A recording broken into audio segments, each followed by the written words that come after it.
Dr. Emily Carter, as an oncology specialist, had treated thousands of cancer patients, but none were as strong as James. The 29-year-old doctor was amazed by this handsome 35-year-old man's fight against his disease.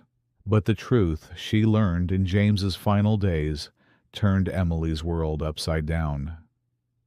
At Memorial Sloan Kettering Cancer Center, Dr. Emily Carter reviewed her patients' files every morning.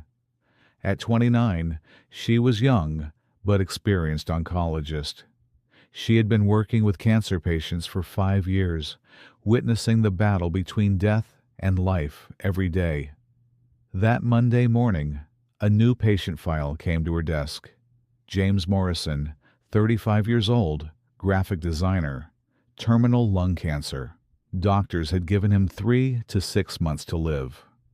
Emily closed the file and walked toward room 418. Delivering such news was never easy.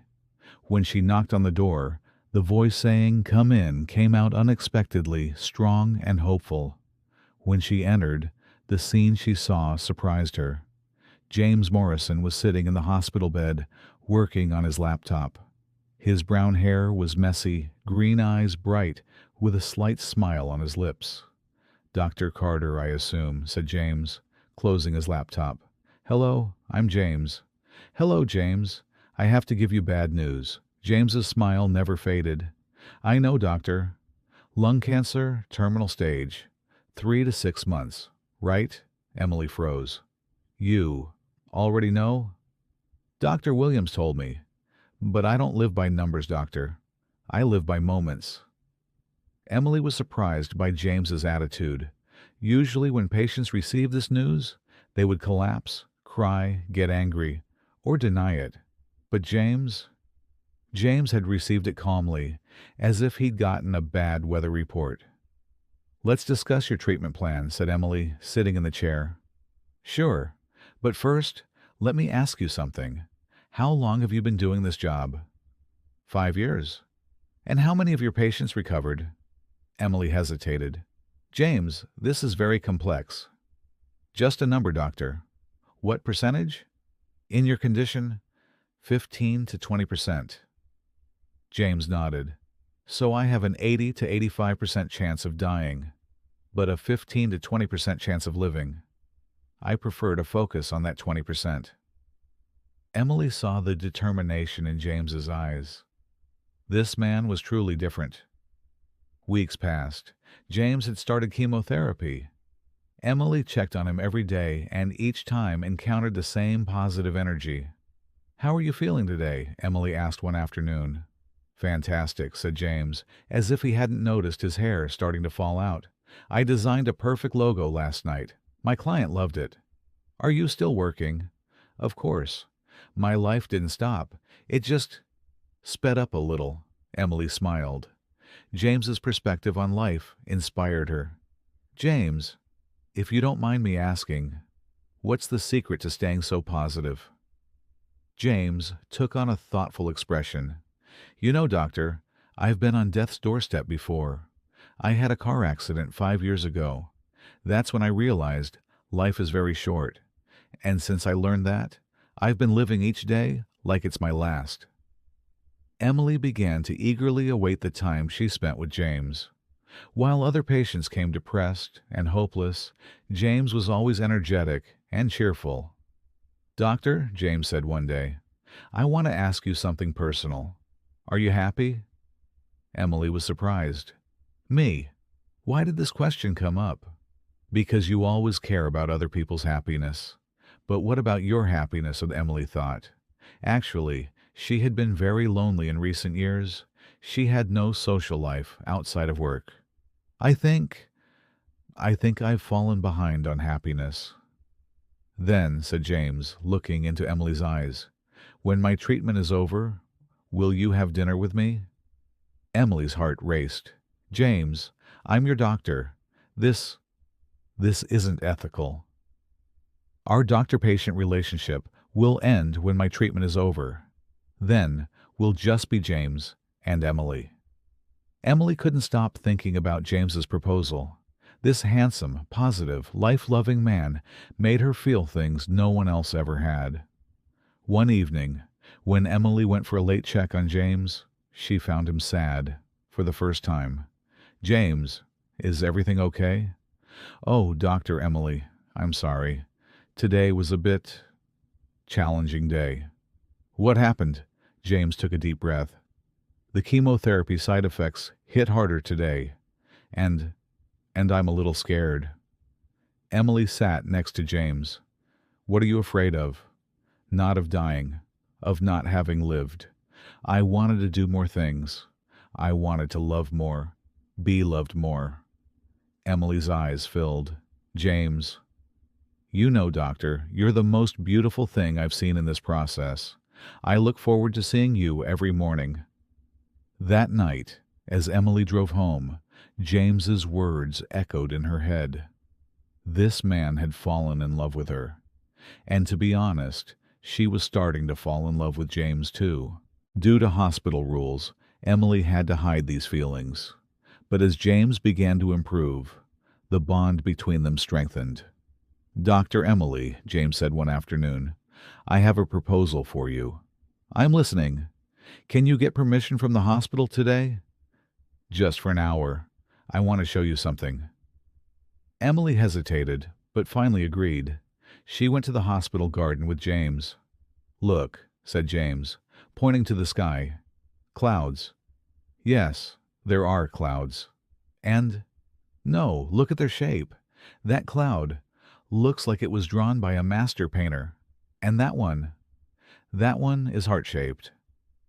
Emily looked at the sky and indeed began to see the shapes James was talking about. "After I learned about my illness," said James, "I started seeing the world differently. Everything began to seem more beautiful, more meaningful, especially when you're with me." Emily turned to James. The man was watching her with such love that her heart began to melt. "James, I know, you're my doctor, but I don't see you just as a doctor anymore." Months passed. James's treatment continued, and he was showing miraculous improvement. Doctors were amazed, but Emily knew the reason. James now had a reason to live. They had started meeting secretly outside the hospital. Small cafes, parks. Emily had never been this happy in her life. "Emily," James said one evening, holding her hand, "there's something I haven't told you." "What is it?" "I've never loved anyone this much before. You are the meaning of my life." Emily's eyes filled. "I love you too, James. But this is very complicated." "Why complicated?" "Two people love each other." "Because you're my patient, and I'm afraid of losing you." James took Emily's face in his hands. "Then let's focus on now, this moment." That night Emily slept in James's arms. She had found true peace for the first time. 3 months later, James's condition began to worsen. His cancer was spreading in his body. Emily consulted with other doctors, but the result was clear. James's time was running out. "We need to tell James," said Dr. Williams. "No," said Emily. "I'll tell him." That night, when Emily came to James, the man already knew. "I got worse, didn't I?" said James. Emily bowed her head. "Yes." "How much time do I have left?" "A few weeks, maybe a month." James held Emily's hand. "Are you scared?" "Of death?" "Yes." "No, of losing me." Emily started crying. "I'm very scared, James. I don't know how I'll live without you." "Then stay with me. Be with me in these last days." Emily spent James's final days by his side. The man was still trying to maintain his positivity, but fatigue was now evident in his eyes. "Emily," James said one night, very weakened, "I have a confession for you." "I'm listening." I'm really very lucky." "Why?" "Because I experienced true love before dying. I met you." As Emily kissed James, she couldn't help but admire how strong this man was. James's last day had come. Emily never left his side. The man was very weak, struggling to speak. "Emily," said James, taking his last breaths, "I need to tell you something." "Don't talk, James. Save your strength." "No, you need to know this." Emily leaned closer. I I wasn't really sick." Emily froze. "What? 5 years ago? I had a car accident. I saw you at the hospital then. I fell in love with you, but you didn't notice me." Emily's world spun. "James, what are you saying?" "The cancer. They were fake reports. A friend of mine is a radiology specialist. I begged him. I pretended to be sick to see you again." Emily jumped up. "You're lying. How do you explain the chemotherapy?" "It was saline solution. My friend helped. I I just wanted to be close to you." Emily's head was confused. But you're really getting sick now." James tried to smile. "Isn't it ironic? Fake illness turned into real illness. Stress, guilt. The body really started to get sick." Emily moved away from James. You deceived me. You used me." "No, Emily, I love you. This is real." "Which part is real, James? Your illness or your love?" James started crying. "My love is real. Everything is real. Only the beginning was a lie." Emily walked toward the door. I can't digest this." "Emily, please! Listen to me!" But Emily had already left. Emily was running in the corridor, tears streaming down her cheeks. That night, James really died. Stress and guilt had made his body truly sick. When Emily received the news of his death, she was in complex emotions. She was sad because she had loved him. She was angry because she had been deceived. And she was guilty because she hadn't been with him in his final moments. After James's funeral, Emily was delivered a letter. It was the last letter James had written. "Dear Emily, if you're reading this letter, I'm no longer here. And you probably haven't forgiven me. You're right, I deceived you. But please know this. The love I felt for you was never a lie. The day I saw you 5 years ago, my life changed. You were so beautiful, so calm. I fell in love with you at first sight, but a graphic designer and an oncologist doctor. It was impossible. So I pretended to be sick. It was wrong, I know, but it was the only way. And then I got to know you, the real you. You're so wonderful, Emily. Your compassion, intelligence, beauty. I started with a lie, but every moment I lived with you was real. Our laughter, conversations, our love, all of it was real. I'm sorry. Please forgive me. And please don't give up on love, because you deserve love. Forever yours, James." After reading the letter, Emily cried. Anger, love, regret. Everything was intertwined.